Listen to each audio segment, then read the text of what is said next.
Bem-vindos à Igreja Digital da Graça, bem-vindos ao nosso ambiente de meditação da Palavra de Deus, bem-vindos ao nosso programa O Evangelho segundo Jesus Cristo. Hoje nós estamos começando uma nova série de estudo, uma série longa, que vai ser todos os domingos. Nós vamos começar essa nossa série de estudo chamada a Vida de Cristo segundo os Evangelhos. Nós vamos fazer uma leitura, uma meditação, nós vamos estudar um pouco da história de Cristo por meio dos evangelhos, por meio de Mateus, por meio de Marcos, Lucas, João, e assim por diante. Vamos meditar, vamos conhecer um pouco acerca de Cristo, da sua história. Não é uma série de estudo doutrinário, é uma série de estudo apenas para conhecermos, termos um pouco de conhecimento acerca de Cristo, da pessoa de Cristo, do que ele viveu, da história dele, do que aconteceu ao longo da sua vida. E hoje nós vamos começar a nossa série de estudos, Nós vamos começar pelo Evangelho de Mateus. Hoje nós vamos apenas dar uma olhada na parte introdutória do Evangelho de Mateus e como um pontapé inicial da nossa série de estudos. E é bom a gente sempre ter em mente que a nossa intenção aqui, a intenção da Igreja Digital da Graça, ela não é uma organização religiosa, eu sempre tenho falado isso, ela é tão somente um meio que nós criamos para justamente levar um pouco da palavra de Deus a todos vocês. O nosso propósito é tão somente levar o Evangelho de uma forma descomplicada, bem simples e bem objetiva. E para começarmos a nossa série de estudo, a vida de Cristo segundo os Evangelhos, nós vamos ler no capítulo 2, no versículo... no capítulo 1, no versículo 18 em diante, que diz: Ora, o nascimento de Jesus Cristo foi assim. Estando Maria, sua mãe, desposada com José, sem que tivessem antes coabitado, achou-se grávida pelo Espírito Santo. Mas José, o seu esposo, sendo justo e não querendo infamar, resolveu deixá-la secretamente. Enquanto ponderava nestas coisas, eis que lhe apareceu em sonho um anjo do Senhor, dizendo: José, filho de Davi, não temas conceber Maria, tua mulher, porque o que nela foi gerado é do Espírito Santo. Ela dará à luz um filho e lhes porá o nome de Jesus, porque ele salvará o seu povo dos pecados deles. Então, primeiramente, nós vamos ver a primeira parte. Vamos fazer uma parte introdutória, nós vamos conhecer um pouco sobre o Evangelho de Mateus, quanto à sua autoria, a data em que ele foi escrito, o local, o propósito, o caráter. E nós vamos ver um pouco também do esboço dessa nossa série de estudos. Nós vamos estudar a vida de Cristo segundo o Evangelho de Mateus. Esse é o nosso primeiro. Nós não sabemos ao certo quanto tempo nós vamos levar, mas nós não temos muita pressa. Nós vamos devagar, levando um pouco da palavra de Deus. O importante é que você participe juntamente conosco, esteja conosco, tanto nos comentários como no compartilhar desses vídeos para os teus amigos, teus irmãos de igreja, de comunidade, de congregação. A nossa intenção é levar um pouco mais de conhecimento acerca de Cristo para todos. Então nós vamos observar que o Evangelho de Mateus ele tem sido considerado por muitos comentaristas como sendo o livro mais importante que foi escrito, Isso porque Mateus era o principal evangelho na igreja primitiva e tem um lugar de destaque até hoje. Ele se encontra no limiar do Novo Testamento, ligando-se ao Antigo Testamento. Ou seja, ele foi colocado naquela posição entre os 400 anos, que é chamado 400 anos de silêncio, que foi justamente o período da revolta dos Macabeus, quando os judeus eles se revoltaram contra o Império e fizeram resistência e venceram, ganharam, e tiveram um período de, digamos assim, liberdade até um determinado período de tempo. Só que depois os Macabeus foram esmagados pelos romanos E assim os romanos tomaram tudo, né? Aliás, o Império Romano esmagou o Império Grego e tomou tudo. E o Evangelho de Mateus ele vem logo nessa sequência, como se ele fosse uma espécie de ponte que conecta o Antigo com o Novo Testamento. Tanto é que o Evangelho ele é considerado como um evangelho importante, né? Um dos mais importantes já escrito, porque ele traz uma carga, né, de conexão com o Antigo Testamento muito importante. Nele, nós podemos perceber várias profecias sendo linkadas, sendo conectadas a Cristo.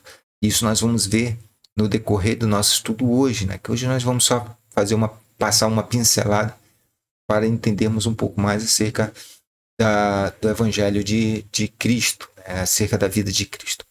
Então, quanto à autoria, né, do Evangelho de Mateus, né, todos os evangelhos eles são anônimos, eles não foram assinados, né, eles não levam o nome dos seus autores, ou seja, nem Mateus, nem Marcos, nem Lucas e nem João, né, eles assinaram propriamente de próprio punho lá, colocaram o seu nome. No caso de Lucas, nós temos a certeza e a convicção de que foi Lucas que escreveu, uma vez porque Lucas faz menção do tratado, do primeiro tratado, isso nós vamos ver mais adiante quando já estivermos lá em Lucas, mas Lucas ele faz menção, quando ele escreve Atos dos Apóstolos, faz uma menção a um outro escrito, e muitos acreditam que Lucas e Atos dos Apóstolos formam um único livro, que foi encaminhado a Teófilo, né? Mas todos os evangelhos,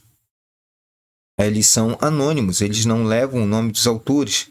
No entanto, a tradição da igreja, né, a tradição da comunidade primitiva, ela atribui, né, a autoria a Mateus, Marcos, Lucas e João. E a base para isso, para essa afirmação, está justamente nos escritos de Papias. Né? Papias, um dos líderes da igreja, né, que ele viveu ele escreveu por volta do ano de 140 depois de Cristo, ou seja, antes do segundo século. E aí nós temos a questão, né, das testemunhas oculares. Né? Então, Papias ele escreveu um comentário acerca do Evangelho de Mateus, e lá pelo ano de 140, e ele é considerado como uma das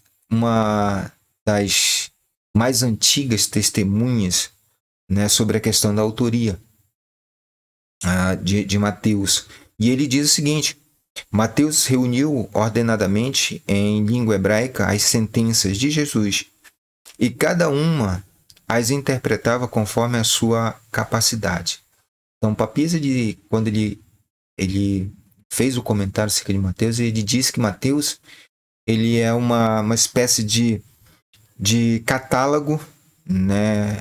Era uma espécie de organização de todas as falas, né? De todas as sentenças, ou seja, as falas de Cristo. Ele organizou tudo e deu uma interpretação dela de acordo com aquilo que Mateus ele entendia.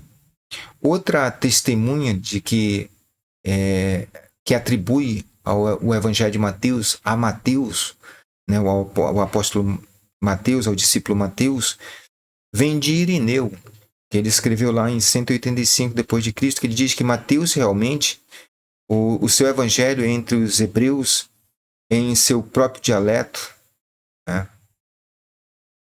enquanto Pedro e Paulo proclamavam o evangelho, né, e fundaram a igreja em Roma, né? Ou seja, Irineu ele diz que Mateus ele escreveu e anunciou o seu evangelho na sua língua nativa, ou seja, em hebraico ou em aramaico. Muitos acreditam e têm, de certa forma, consciência de que Mateus foi escrito em aramaico, que era a língua corriqueira naquele momento lá em Israel.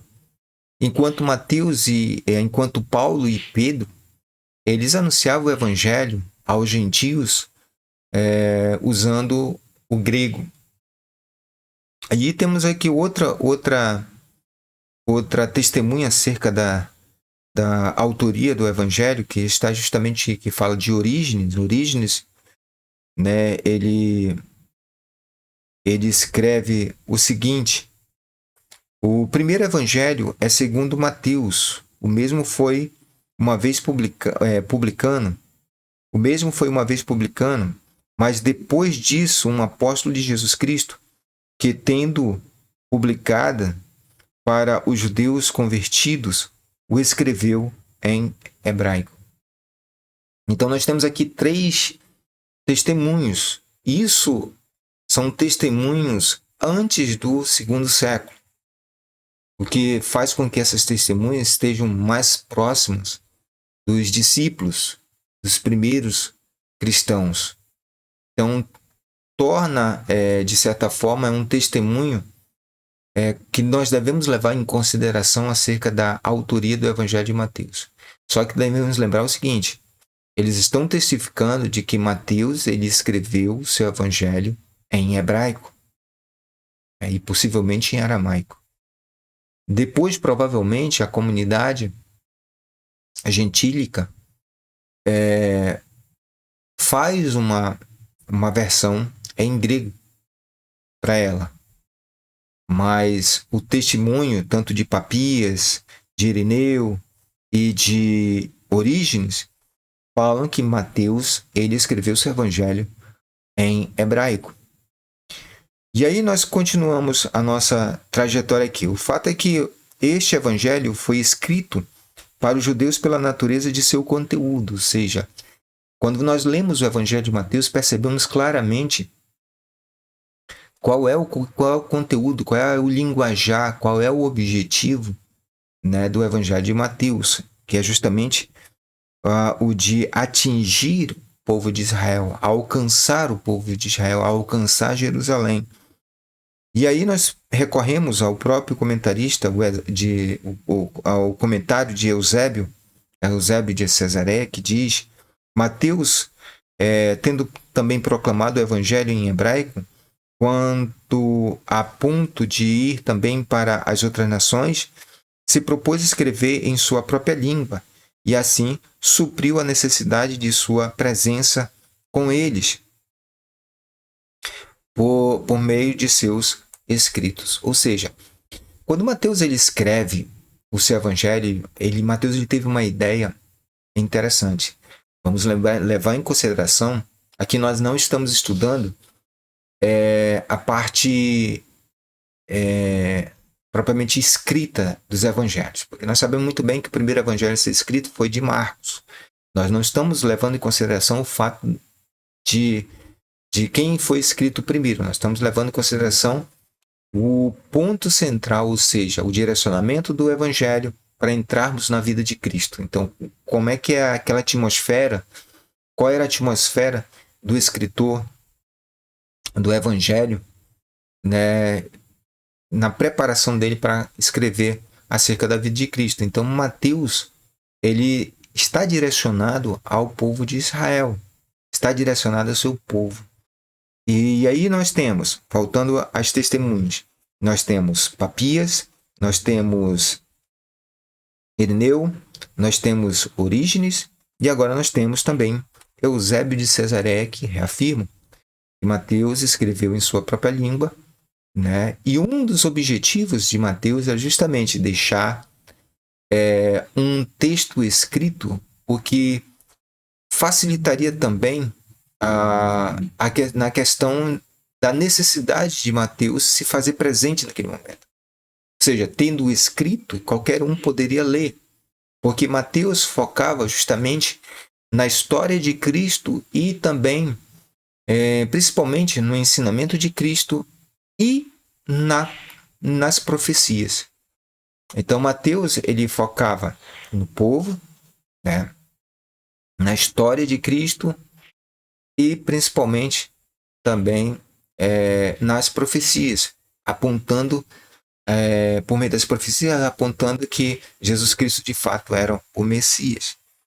Então, O testemunho mais antigo, então, cita uma coletânea de palavras em aramaico. Seria o nosso atual Evangelho de Mateus, uma tradução dessa coletânea, ou seja, no caso aqui, Wickenhauser, ele escreve o seguinte: pode ser tomada como certo que um original em aramaico do Evangelho de Mateus só pode ser definido se considerarmos Mateus em grego, não uma tradução literal do aramaico, mas uma revisão completa feita com o uso frequente do Evangelho de Marcos. Ou seja, o que o Wickenhauser ele quer dizer? Ele quer dizer o seguinte, que a versão grega ela não é uma tradução direta do aramaico. Que o Wickenhauser está dizendo aqui que, olha só, vou ler de novo.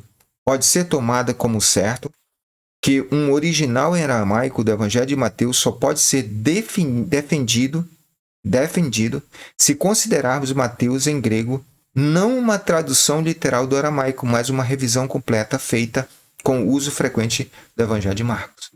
Ou seja, se Mateus escreveu em aramaico, então nós devemos entender que a versão grega ela não é uma tradução do aramaico, mas sim uma espécie de revisão completa do Evangelho de Marcos. E aí entra numa questão que não vou entrar aqui, que é uma questão teológica, e a Igreja Digital da Graça ela não tem pretensão de entrar em questões teológicas. Nós estamos entrando apenas na questão de leitura histórica, que nós não vamos entrar em teologia. Nós não vamos estudar a questão das versões, mesmo porque existe uma versão em aramaico, do Evangelho de Mateus, tem uma versão em aramaico, já foi encontrada uma versão em aramaico, e que se nós levantarmos essa questão vai gerar muita polêmica. E a gente não tem pretensão nenhuma de gerar polêmica. Nosso objetivo não é esse. Nosso objetivo aqui é apenas ter uma visão acerca da situação histórica e da condição de como foi escrito o Evangelho de Mateus. Então vamos lá. Lembrando isso, aqui nós não vamos tratar de teologia e nem de discussões teológicas, doutrinárias, relacionadas a denominações. A Igreja Digital da Graça não é uma denominação, só lembrando isso a todos vocês. Então, a autoria segundo Papias, segundo Irineu, segundo Orígenes, segundo Eusébio, o Evangelho de Mateus foi escrito por Mateus para o povo de Israel, para o povo judeu. Por isso, se acredita que Mateus escreveu em aramaico ou em hebraico, com um foco, uma direção para o povo de Israel. A versão grega, como nós acabamos de falar, por Wickenhauser, ele fala que se nós considerarmos a existência de uma versão aramaica de Mateus, nós devemos entender que a versão grega de Mateus é uma revisão do Evangelho de Marcos. Então, para termos o devido entendimento acerca disso, nós precisaríamos ter uma cópia da versão aramaica e compararmos com a versão grega. Mas isso nós não temos, e também mesmo se tivéssemos, não iríamos fazer isso, porque não é esse o nosso objetivo. Então, vamos lá. Quanto à autoria, então, nós entendemos que a autoria do Evangelho de Mateus é de Mateus, propriamente dito. Mateus escreveu para o seu povo de Israel em aramaico e depois teve uma versão em grega. E quando foi que Mateus escreveu este Evangelho? Então, a data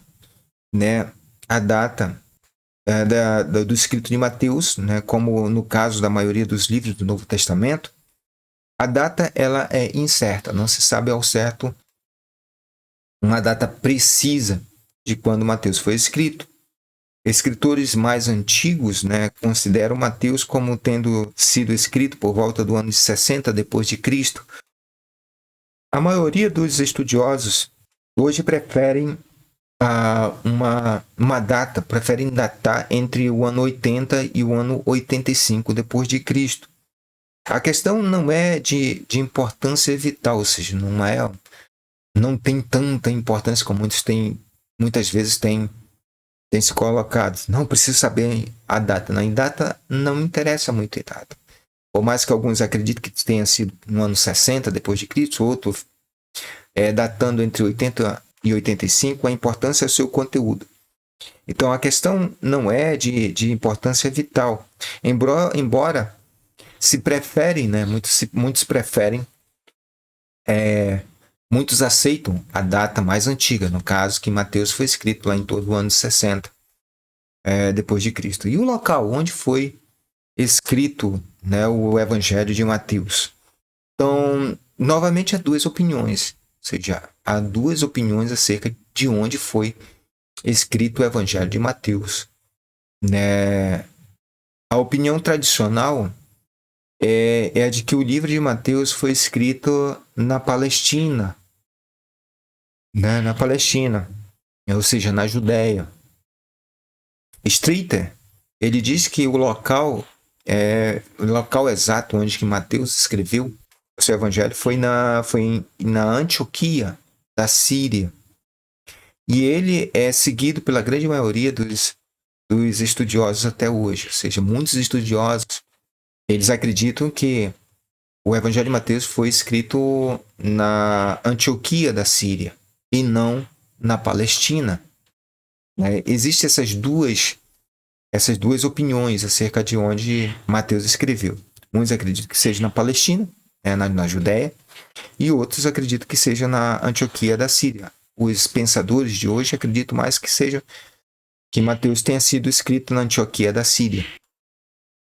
E talvez a coletânea aramaica de palavras que tenha sido escrita na Palestina e o evangelho em grego na Antioquia. Ou seja, aqui a gente volta ao que foi falado anteriormente. Então, esses dois locais que são tidos como possíveis locais de onde Mateus escreveu, de alguma forma podem justificar a existência de duas versões do Evangelho de Mateus.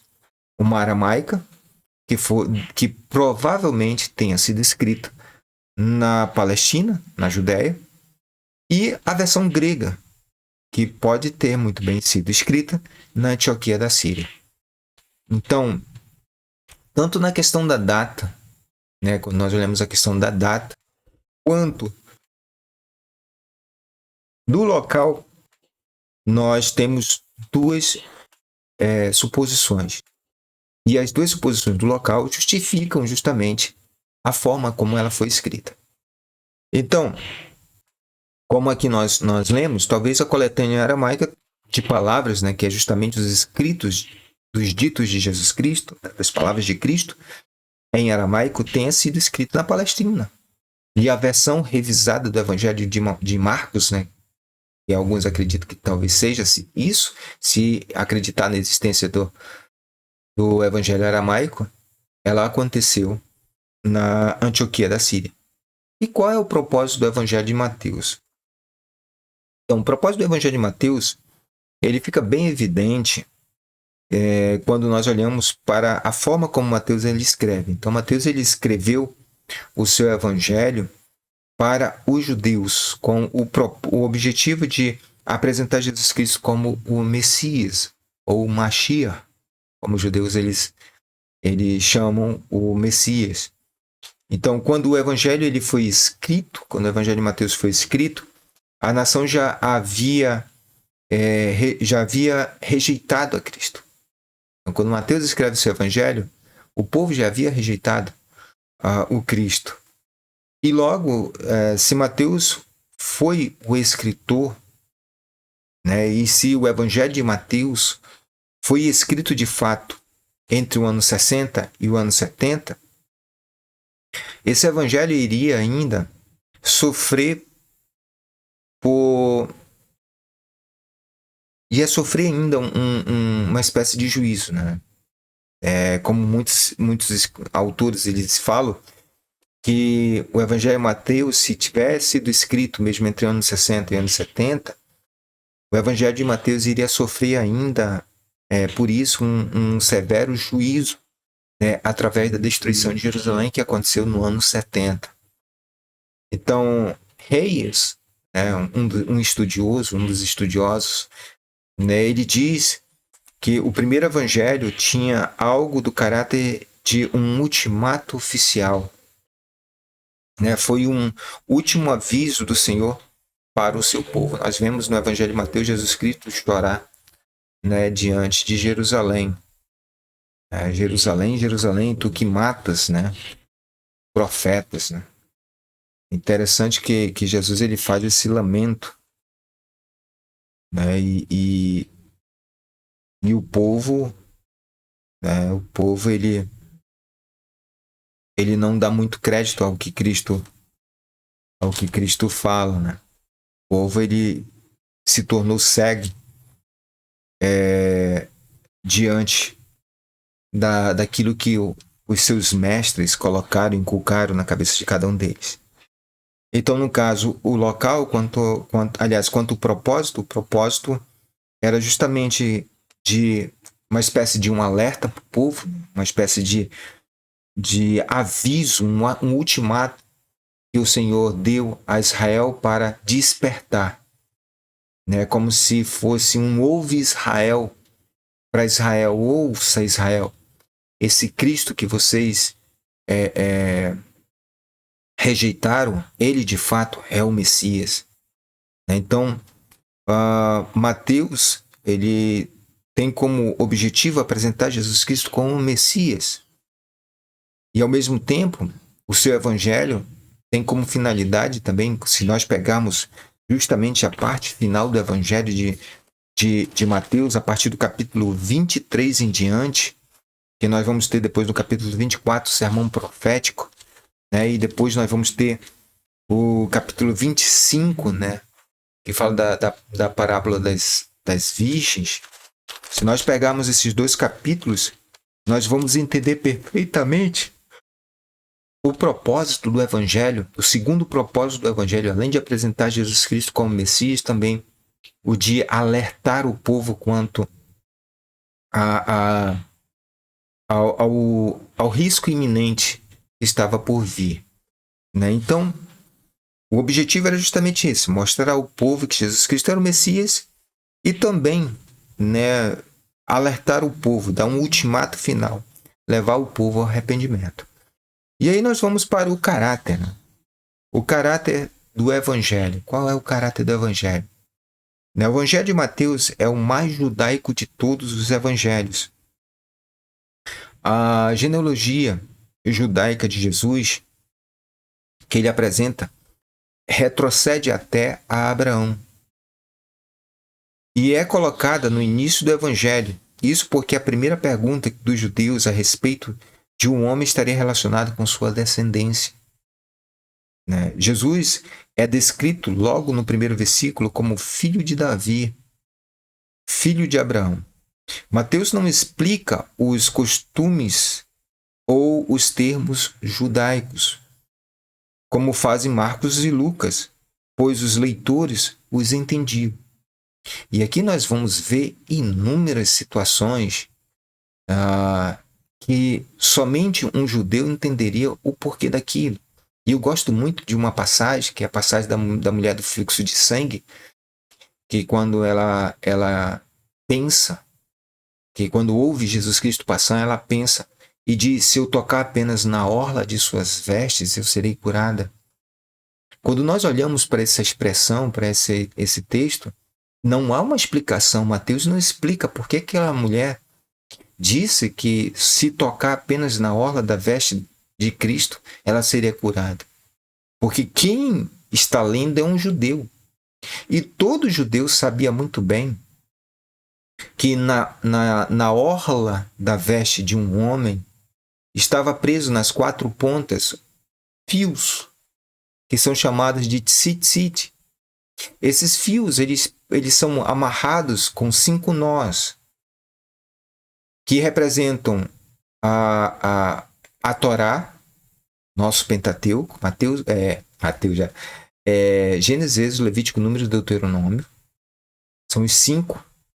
E cada um deles tem um significado. A totalidade desses fios representam os 613 mandamentos.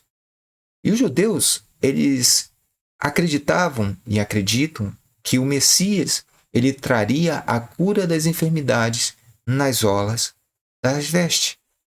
Ou seja, ele traria a cura da enfermidade no tzitzit, naquela franja. Então aquela mulher, quando ouviu falar que Jesus Cristo estava ali, estava entre o povo, e que Jesus Cristo era o Messias, ela automaticamente entendeu que aquela oportunidade era a oportunidade da cura dela, porque ela sabia que ela não precisaria que Cristo falasse, não precisaria que Cristo a tocasse, não precisaria que Cristo fizesse gesto algum na direção dela, porque ela sabia que se ele era o Messias, bastava tocar na orla das suas vestes. E aquela mulher tocou. E quando ela toca, o que acontece? Jesus para, olha para os seus discípulos e diz: alguém me tocou, porque eu senti sair de mim virtude. Os discípulos dizem: mestre, olha para a tua volta, todos estão te empurrando. Como tu diz que alguém te tocou? Mateus não explica o porquê de Jesus ter falado isso. Mas um judeu entende perfeitamente que Jesus Cristo simplesmente estava assegurando àquela mulher que ele é o Messias. Porque a mulher tocou no tzitzit, tocou na orla, na franja de sua veste, e dele saiu virtude. Esse fato só um judeu entenderia. Só um judeu compreenderia. Porque isso faz parte dos sinais que o Mashiach, o Messias, faria entre o seu povo. Então, quando nós olhamos aqui, né, que a Mateus, ele não explica, não faz nenhuma, não se preocupa em explicar os costumes ou os termos judaicos como Mateus, Marcos e Lucas eles fazem. E no caso, ele faz mais, ele se ocupa mais em fazer referências à lei de Moisés do que os outros. Ou seja, você encontra mais textos acerca da lei, acerca da Torá, acerca do Mashiach, acerca do Messias, do que nos demais evangelhos. Né? Além de relacionar mais cumprimentos da profecia do Antigo Testamento do que os outros. Ou seja, Mateus ele relaciona inúmeros versículos, inúmeras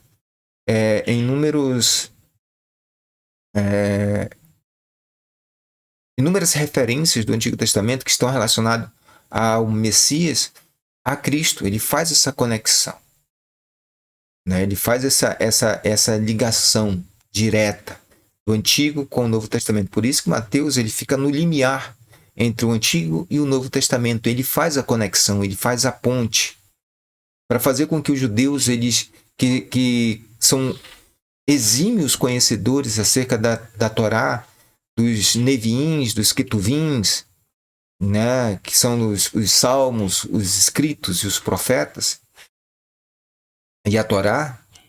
Então, eles precisavam de uma ponte que conectasse aquilo que eles já sabiam com o Cristo, com o novo, que é Cristo Jesus.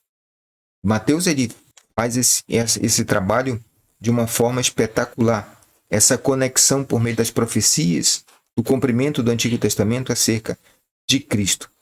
Né? E aí ele usa algo que é importante. No caso, a frase que é o carro-chefe de Mateus é para que se cumprisse o que fora dito. Isso ocorre 13 vezes em Mateus, né? E nunca em Marcos ou Lucas. E é só mencionada 6 vezes no Evangelho de João. Ou seja, Mateus é de fato um evangelho direcionado ao povo judeu, ao povo israelita. E aí Mateus ele enfatiza, uma outra coisa que Mateus enfatiza, o caráter do evangelho de Mateus, é que ele enfatiza muito a justiça. E essa era a ideia central da religião judaica, ou seja, a justiça. Os judeus eles prezavam muito pela justiça, prezavam muito pelo justo. Tanto é que você pode observar Paulo, quando ele escreve, ele fala aos Romanos, ele fala muito de o justo viverá pela fé, né? Justiça. E aí outra palavra também que é corriqueira dentro do Evangelho de Mateus é a palavra reino. Né? Ela ocorre com maior frequência, no caso dentro do Evangelho de Mateus, cerca de 50 vezes, né? Mais do que qualquer outro evangelho. E a frase reino dos céus só é encontrada em Mateus. E Mateus fala umas 30 vezes acerca do reino de Deus. Ou seja, Jesus ele é apresentado aos judeus não só como o seu Messias, mas como o seu rei. A principal impressão que se tem ao ler este evangelho é que é um escritor judeu, né? É que um escritor judeu está apresentando Jesus aos judeus como o seu Messias.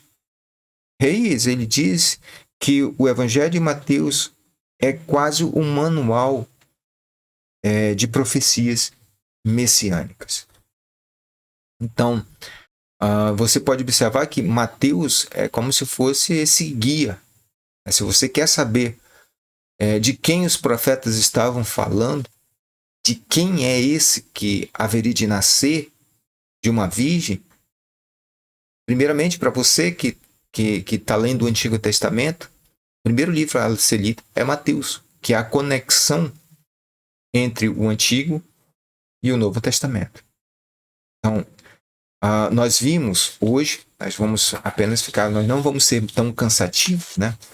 Nós iremos apenas fazer algumas pinceladas. A intenção não é ser muito prolongado nossos estudos, mas hoje nós vimos sobre a introdução, uma pequena introdução, nós vimos a autoria, vimos quando Mateus escreveu, qual foi a data, o local, o propósito e o caráter do Evangelho de Mateus. E aí depois de fazer essa pequena introdução, situar cada um de vocês dentro do Evangelho de Mateus, do que Mateus tem proposto para nós, leitores, nós vamos ter, na sequência, como esboço, né, do nosso estudo, nós vamos falar sobre a preparação do Messias, né? No caso, a genealogia, nós vamos falar um pouco sobre a genealogia de Cristo, o nascimento, a infância, o ministério de João Batista, o batismo de Jesus, a tentação e os primeiros tempos na Galiléia. Nós vamos dividir em pequenos módulos. Então, o primeiro módulo desse nosso estudo da vida de Cristo, segundo os evangelhos, o Evangelho de Mateus, nós vamos estudar no próximo domingo, nós vamos estudar sobre a preparação do Messias. Então, nós vamos estudar mais a profunda a preparação do Messias. Depois nós vamos estudar os primeiros discursos, o Sermão do Monte, né, o cenário do sermão, a natureza dos discípulos, a justiça do discípulo, a religião dos discípulos. Depois vem a narrativa retomada, né, um ministério de milagres, os 3 milagres de cura, o custo do discipulado, mais 3 milagres, misericórdia, não sacrifício, o terceiro conjunto de milagres. Depois nós vamos ver o segundo discurso, as instruções para os 12, a necessidade de obreiros, a missão dos 12, Depois nós vamos ver a narrativa retomada, a rejeição do Messias, quando o povo rejeita Jesus e João Batista, Jesus e as cidades, Jesus e os simples, Jesus e os fariseus, Jesus e sua família. No caso, a rejeição do Messias. Messias sendo rejeitados pelas cidades, simples, fariseus e até sua própria família, que depois caiu a ficha para eles. O terceiro discurso, nós vamos falar sobre o terceiro discurso, que é o nosso sexto tópico, que fala sobre a parábola do reino, o cenário, as 7 parábolas, a sequência. Depois vamos falar a narrativa retomada, viagem de Jesus, rejeição de Jesus e de João, milagres posteriores, contaminação cerimonial versus contaminação moral, mais milagres, os fariseus cegos e os discípulos que enxergavam. Depois nós vamos ver os quatro discursos, a comunidade cristã, o cristão e as crianças, o cristão e o seu irmão. Depois a narrativa retomada, discipulado e controvérsia, disciplina. Nós vamos falar um pouco sobre disciplina. Tem até uma meditação diária que foi publicada a semana passada, sobre a questão de disciplina. A controvérsia, quinto discurso, o sermão profético do Monte das Oliveiras, o final dos tempos, 3 parábolas sobre prontidão, a paixão, a preparação para a morte e o sepultamento, a ressurreição, o dia da ressurreição e a grande comissão. Esse é o nosso cronograma de estudos, desse primeiro momento, dessa primeira sequência de estudos sobre a vida de Cristo segundo os evangelhos, Evangelho de Mateus. Espero que vocês tenham gostado. Se você gostou, deixe aqui nos comentários, coloque aqui o que você achou, alguma sugestão, alguma pergunta, compartilhe, se você achou legal, compartilhe com seus amigos, divulgue. Eu sempre gosto de falar que a Igreja Digital da Graça não é uma organização religiosa, nós não temos pretensão de tornar uma religião, nem tampouco é uma instituição, aliás, uma instituição religiosa, nem uma organização religiosa. A Igreja Digital da Graça ela foi criada com o propósito apenas de levar a palavra de Deus a quem quiser ouvir e que tiver o coração aberto para ouvir a palavra de Deus. Então, nós vamos ficar por aqui hoje, aqui no nosso Evangelho segundo Jesus Cristo, na nossa série de estudos, a vida de Cristo segundo os Evangelhos, Evangelho de Mateus. Então, até a próxima, se Deus quiser, e até mais, gente.